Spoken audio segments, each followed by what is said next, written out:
Kami ini para pengacara, tapi bukan pengangguran yang banyak acara. Karena legal ini dia membela kepentingan klien yang misalnya yang ingin mencari keadilan. Nanti saya akan jadi apa ini?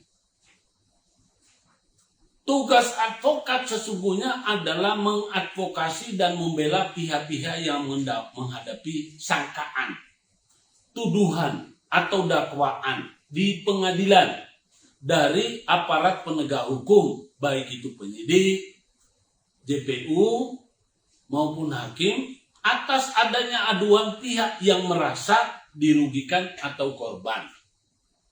Dalam hal ini korban boleh masyarakat, atau korbannya seperti negara, ya, karena narkoba, ya, kemudian korupsi, korbannya itu bukan masyarakat, korbannya adalah negara, dalam hal ini undang-undang.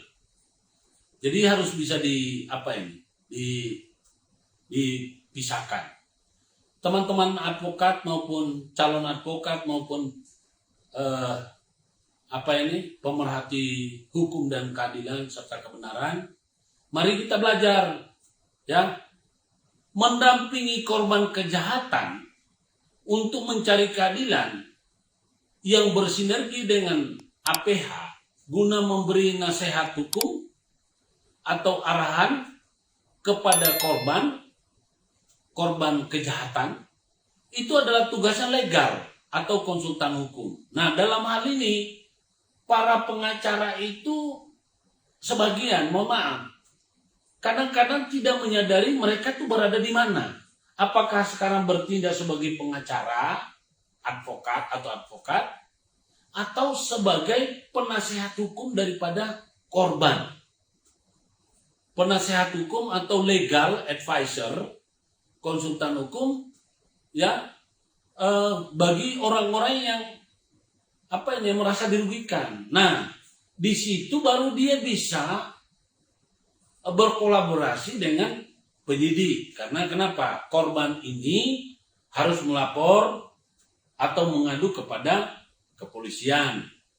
Kemudian korban ini yang tidak terbiasa berhadapan dengan hukum akan bermitra dengan jaksa. Supaya jaksa ini tidak main karena kepentingan korban itu dilindungi oleh pengacara negara, JPU. JPU itu adalah pengacara negara atau pembelanya korban. Jadi gitu, ya. Dalam konteks ini sering disalah maknai oleh para penegak hukum, terutama rekan sejawat, aktivis penggiat hukum, dan pemerhati keadilan yang adil. Jadi mereka tidak menyadari di mana saya berada. Mestinya kawan-kawan advokat, Anda harus bisa bedakan. Tugas advokat atau pengacara tentu berbeda ketika Anda menjadi konsultan hukumnya korban. Nah, di sana kadang-kadang kalau advokat ini yang bernafsu memenjarakan orang, sebetulnya sudah keluar Anda dari kitoh atau dari doktrin sebagai advokat dan pengacara. Terkecuali kalau hanya konsultan hukum atau legal yang tidak pernah berpraktik jadi pengacara, silakan. Anda mau jadi Markus atau mau jadi apa-apa. Tapi kalau Anda sudah pernah disumpah menjadi pengacara, advokat, kemudian Anda itu menghalalkan segala cara untuk menyandrah orang lain punya kemerdekaan, itu keliru menurut saya. Boleh-boleh aja kita menjadi konsultan atau legal, tapi jangan berpraktek untuk menjebloskan orang. Sama seperti pengacara yang bernama Ananto itu, dia sangat bernafsu ingin memenjarakan saya. Jadi dialah penegak hukum, pengacara yang mencoba untuk mengatakan kesana kemari bahwa saya ini mengaku pengacara, padahal saya belum jadi pengacara. Dia kesana kemarin mencari, padahal nggak ada ininya. Dia pengacara kok. Tapi dia jadi legalnya daripada perusahaannya saya laporkan ke polisi. Akhirnya dia keluar dari doktrinnya sebagai pengacara. Dia jadi mengambil alih tugasnya rencana jahat daripada pemilik perusahaan yang senang dia jadi legalnya. Akhirnya keluar jalur. Tunggu bos, ya. Kita akan bermain, tetap akan bermain. Saya tidak akan mundur selangkah pun, ya, Pak Ananto, ya. Jadi Anda ini berusaha sama dengan Poati. Mereka itu menurut keterangan dari Pak Joni Arsono, Poati yang mendapatkan fotokopi ijazah saya. Saya nggak tahu dia dapat dari mana. Ijazah yang dia peroleh itu adalah ijazah benar, bukan ijazah palsu. Ya, saya cukup prihatin. Ada seorang dokter, ya, hukum, tapi mereka keluar dari doktrin, ya, filosofinya sebagai pengacara dan advokat. Pengacara dan advokat itu hanya membela terdakwa di dalam persidangan. Nah, kalau sudah di luar persidangan yang bukan terdakwa, dia menjadi konsultan dan penasihat hukum sebagai legal, memberikan advice, bukan membantu orang itu untuk mencari-cari, misalnya cari ijazah, dicuri ijazah. Ya, tunggu aja. Ya, perkara kan sudah berjalan. Jangan berpikir Anda bisa tenang. Ya, saya punya anak-anak 5 itu sudah saya pesankan semua ini, gini. Ini Poati ini adalah pengacara dokter perempuan. Ya, menurut keterangan dari Pak Joni, dia memperoleh ijazah saya dari dia. Sedangkan dia tidak ada hubungan hukum dengan saya. Mungkin dia datang minta fotokopinya dari universitas tempat saya mendapatkan ijazah asli. Ya, jadi kalau saya tidak sempat mempersoalkan, insya Allah Tuhan akan mempersoalkan. Ingat, Anda punya turunan. Tidak mungkin tanam tomat buahnya cabai. Tidak mungkin kita menanam durian buahnya mangga. Anda menanam mangga, yang akan tumbuh adalah mangga dan berbunga, berbuah sampai matang adalah mangga juga. Jadi percayalah, karma itu ada. Ya. Jadi salam hormat kepada bapak-bapak yang masih baik. Ya. Mudah-mudahan Anda bisa menghindari kontaminasi dari orang-orang jahat. Kalau Pak Ananto, di koran itu ada korannya. Dia beritakan saya gini, dia sudah tanya ke pengacara ini bahwa saya gini, dia pengacaranya. Ada apa? Apa urusannya?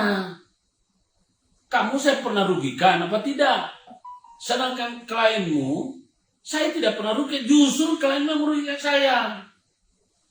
Saya digugat 2,5 miliar. Ternyata diputus sama Mahkamah Agung, sama pengadilan cuma 100 juta. Hah? Itu 2,5 miliar. Kan ini yang kayak gini-gini mereka nggak sadar. Seolah-olah mereka akan hidup selamanya. Mati juga nanti. Kita akan mempertanggungjawabkan semua perbuatan kita di akhirat nanti. Dan Anda ingat, parahnya ini kadang-kadang akan dipikul oleh anak turunan kita. Jadi sebaiknya bertobatlah selagi masih ada waktu. Ya, bertobat. Kalau orang sebelum Anda mendekati ajal, datanglah temui orang-orang yang pernah Anda zalimi, minta maaf. Karena Tuhan tidak akan pernah mengampuni dosa-dosanya orang yang dilakukan pada orang lain. Yang bisa mengampuni dosa Anda kepada orang lain hanya orang yang pernah Anda zalimi. Ya, itu pun kalau Tuhan menilai bahwa permohonan maaf Anda itu adalah benar. Jadi sekali lagi ingin saya sampaikan melalui kesempatan ini kepada teman-teman advokat, penggiat hukum, pejuang kebenaran, mari kita berjuang terus. Jangan pernah lelah mengatakan kebenaran. Jangan pernah takut menghadapi hukuman kalau Anda tidak pernah bersalah. Karena Tuhan akan hadir menolong Anda. Ya. Saya tidak ragu itu, saya percaya. Ya terbukti ya, orang-orang yang jaling pada saya nggak ada yang ini, nggak ada yang utuh. Ya, saya memberikan edukasi tidak mengut biaya. Setiap hari saya mendapat telepon sudah paling kurang 6, tapi kebanyakan di atas 10 bahkan sampai 31 hari. Orang minta konsultasi gratis, saya layani. Ya, kalau orang itu misalnya minta jasa saya, memang jasa saya mahal, Pak. Ya. Tapi kalau saya sudah berjuang, saya sudah terima kuasa, insya Allah saya akan bela mati-matian orang yang saya dapatkan itunya. Ya, amanahnya. Kepada saudara-saudara saya yang yang menjadi penggiat hukum, marilah kita menyadari bahwa sebetulnya advokat ataupun pengacara itu kedudukannya lebih tinggi. Lebih tinggi dan lebih mandiri dibandingkan dengan kedudukan aparat penegak hukum negara. Kenapa saya bilang lebih tinggi? Karena kita ini orang-orang yang bekerja dengan suatu integritas tinggi, ya. Kemudian kita dituntut untuk menegakkan hak asasi manusia. Melindungi, membela hak asasi manusia. Saya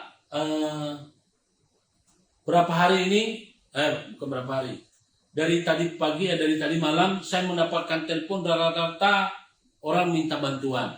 Satu ada di Palangkaraya sana, di Riau. Di sana itu ada orang yang dikriminalisasi dengan narkoba. Orang ini dijebak dengan perempuan. Ya. Seorang yang dijebak ini, itu perempuannya dibebaskan, sementara laki yang dijebak ini sekarang ditahan dan sidangnya sidang online. Ya. Barang bukti sabu-sabu itu dia tetap bertahan, tidak pernah mengakui. Anehnya polisi, jaksa, dan hakim bisa menjadi satu paket untuk menggiring terdakwa. Kasihan, Pak. Saya perlu ingatkan kepada kalian, ya, hati-hati. Semua orang akan mati. Ingat, kita di muka bumi ini hanya tempat sementara. Ya. Jadi jangan pernah berpikir bahwa kita akan lolos dari pertanggungjawaban itu. Kasihan. Ya. Dia minta bantuan saya. Saya bilang kalau kamu mau saya jadi penasehat saja. Tapi dia mau supaya saya datang. Ya, saya bilang coba koordinasikan. Bukan persoal datangnya, ya. Nah, dia nggak bisa ketemu dengan abangnya. Padahal KUHP mengatakan keluarga dan penasehat hukum berhak untuk menemui terdakwa. Nah, saya nggak tahu ini di Polres mana. Tapi Polres itu mengatakan tidak bisa, Pak. Ya. Kemudian yang kedua, yang saya ingat, ada beberapa tadi ini yang nelpon, cuma ada 2. Ada persoalan dengan leasing. Adanya di Sumatera sana, di Padang, Bukit Tinggi. Ya, masalah dengan leasing, mobil itu ditarik, kemudian berproses hukum, ternyata si korban ini, pemilik mobil ini selalu menang. Padahal dia orang nggak pakai, dia pakai pengacara pun pengacara LBH kan orang susah. Ya, selalu dimenangkan. Sekarang dia dipersulit oleh sivitas dari pengadilan. Ya, mobil itu sudah ditaruh di pengadilan, dia harus mendapatkan, dia tadinya mendapatkan 34 juta karena gugatan prestasi PMH, menang si ibu ini, tapi pengadilan itu mempersulit dia. Ya, seolah-olah pengadilan bekerja sama dengan terhukum. Ya. dalam hal ini apa? Leasing. Nah, ini nggak benar. Padahal putusan pengadilan sudah jelas ingkrah bahwa pertama putusan yang sudah berkekuatan hukum adalah mobil yang sudah ditelanjur ditarik oleh leasing harus dikembalikan dalam keadaan utuh seperti sedia kala. Kemudian kedua, leasing harus mengembalikan 30 sekian juta kerugian ibu. Para pengacara, tapi bukan pengangguran yang banyak